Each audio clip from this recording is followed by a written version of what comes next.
अब हम आपको यह बताएंगे कि भारत जैसा विशाल देश आज की स्थिति में अपनी तमाम ताकत और सफलता के बावजूद अपनी ही राजधानी दिल्ली में कितना मजबूर और बेबस दिखाई देता है। और वो इसलिए है क्योंकि आजादी के बाद हमने कभी भी अपने देश पर इन 75 वर्षों में, इनमें से लगभग 70 वर्षों तक कभी अपने देश पर ध्यान नहीं दिया। कल शाम को दिल्ली में आधे घंटे की बारिश और तेज तूफान आया, सिर्फ आधे घंटे के लिए, और उसने पूरी दिल्ली की अगले 6 घंटों के लिए सांसें रोक दी। दिल्ली में जो जहां था वहीं के वहीं फंस कर रह गया, वहीं थम गया। इस तूफान की वजह से कल शाम को दिल्ली में लगभग 300 पेड़ उखड़ गए, लेकिन ना तो हमारे प्रशासन के पास इन पेड़ों को हटाने की कोई व्यवस्था थी, ना ही हमारे मौसम विभाग ने इतने बड़े तूफान के बारे में पहले से कोई चेतावनी दी। और भारत की राजधानी की सड़कें इतनी कमजोर और मुलायम निकली कि वो एक ही बारिश में आइसक्रीम की तरह पिघल गई। भारत दुनिया की 6ठी सबसे बड़ी अर्थव्यवस्था है और इतने बड़े बड़े देशों में अकेला शायद ऐसा देश होगा जिसकी राजधानी में सड़कें और ड्रेनेज सिस्टम इतनी बुरी हालत में।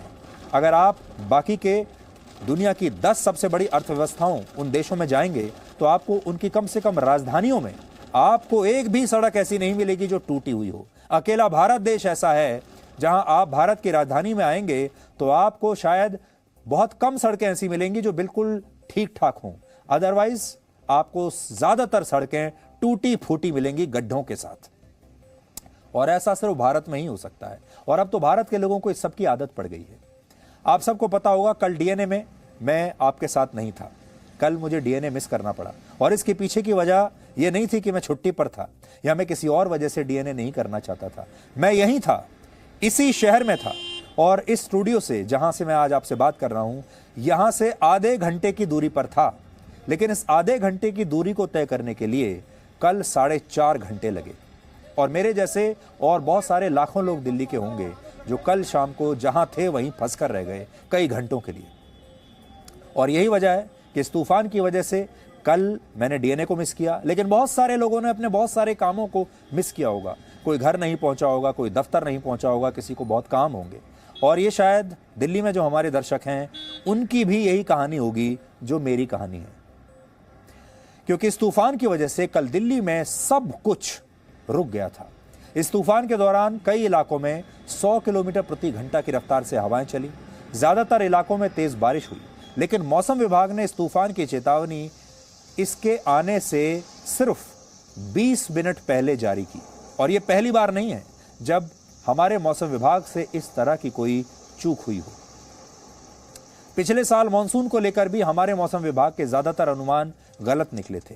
13 जून 2021 को मौसम विभाग ने यह पूर्वानुमान लगाया था कि दक्षिण पश्चिमी मानसून 15 जून तक दिल्ली, राजस्थान और पश्चिमी उत्तर प्रदेश के ऊपर पहुंच जाएगा। लेकिन इस पूर्वानुमान को करीब 1 महीना बीतने के बावजूद इन बारिशों में उस तिथि पर बारिश नहीं हुई थी। विशेषज्ञ इन अनुमानों में गड़बड़ी के लिए 2 चीजों को जिम्मेदार मानते हैं। पहला ये कि जिन मॉडल्स के जरिए मौसम का अनुमान लगाया जाता है उन मॉडल्स में कई खामियां हैं। मौजूदा मॉडल्स 2 हफ्ते तक तो ठीक ठाक गणना कर सकते हैं, लेकिन अगले 4 हफ्तों का सही अनुमान लगाने में ये मॉडल्स उतने सक्षम नहीं हैं। दूसरी वजह है पूर्व और पश्चिम से चलने वाली हवाओं का टकराना और इसका सही अनुमान ना लगाया जाना। दुनिया के जो बड़े बड़े देश हैं वहां मामूली सी बारिश को भी बहुत गंभीरता से लिया जाता है, और वहां सरकारों की जिम्मेदारी होती है कि लोगों को मौसम से संबंधित सही और सटीक जानकारी पहले से मिल जाए, चेतावनी पहले से मिल जाए। और सबसे बड़ी बात, इन देशों में लोग घर से बाहर जाने से पहले अपने मोबाइल फोन पर वेदर अपडेट्स जरूर चेक करते हैं, जबकि हमारे देश में ऐसा नहीं है। हमारे देश में आज भी लोग जागरूक नहीं हैं, वो वेदर अपडेट्स पर जाते नहीं हैं। हमारे देश में मौसम विभाग तूफान आने से सिर्फ 20 मिनट पहले चेतावनी जारी करता है, और लोगों को न्यूज चैनल्स और अखबारों से यह जानकारी मिलती है कि मौसम विभाग ने इसे लेकर कोई सूचना नहीं दी थी। Presenting B News app, available on Google Play and App Store. Download it now.